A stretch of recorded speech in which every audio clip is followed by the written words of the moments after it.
এখন যেতে চাই সচিবালয়ে সরকারি চাকরিতে আবেদনের বয়সসীমা ৩৫ করার বিষয়ে যে পর্যালোচনা কমিটি করা হয়েছে তার বৈঠক হয়েছে। এই মুহূর্তে জনপ্রশাসন মন্ত্রণালয়ে সংবাদ ব্রিফিং চলছে, আমরা সরাসরি যুক্ত হচ্ছি।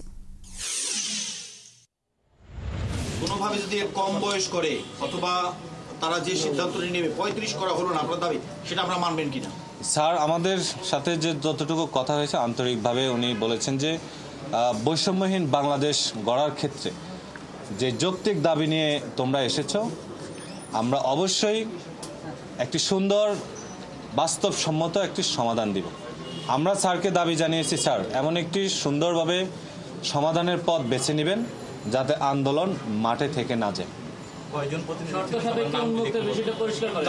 সরাসরি যদি বলতেন যে ৩৫ না হলে আপনারা মানবেন কিনা? আমরা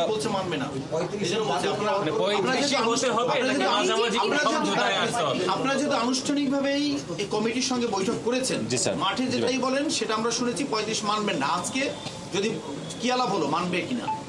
আমরা যতটুকু আলোচনা করেছি, আমাদের কাছে স্যার যতটুকু শুনেছেন আমরা সন্তুষ্ট, আমরা আশাবাদী একটি যৌক্তিক সমাধান হবে, আর সেটা ন্যূনতম ৩৫ এবং বিভিন্ন সেক্টরে বিভিন্ন ক্ষেত্রে শর্ত সাপেক্ষে যে উন্মুক্ত সেই বিষয়ের পক্ষে দাবিটি যাবে।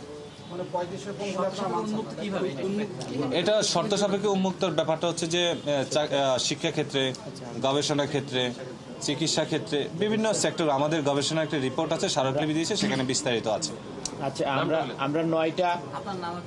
আমার নাম হচ্ছে রাসেল আল মাহমুদ।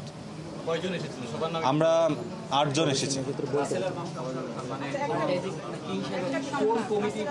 আমরা একটি সমন্বয়ক টিম হিসাবে এখানে এসেছি।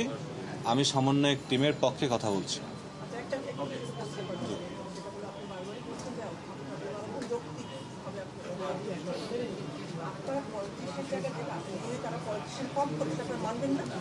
আমরা প্রতিবেদন 7 কার্য দিবস মধ্যে যে প্রতিবেদনটা আসবে, প্রতিবেদন অনুযায়ী আমাদের অবস্থান আমরা জানাবো।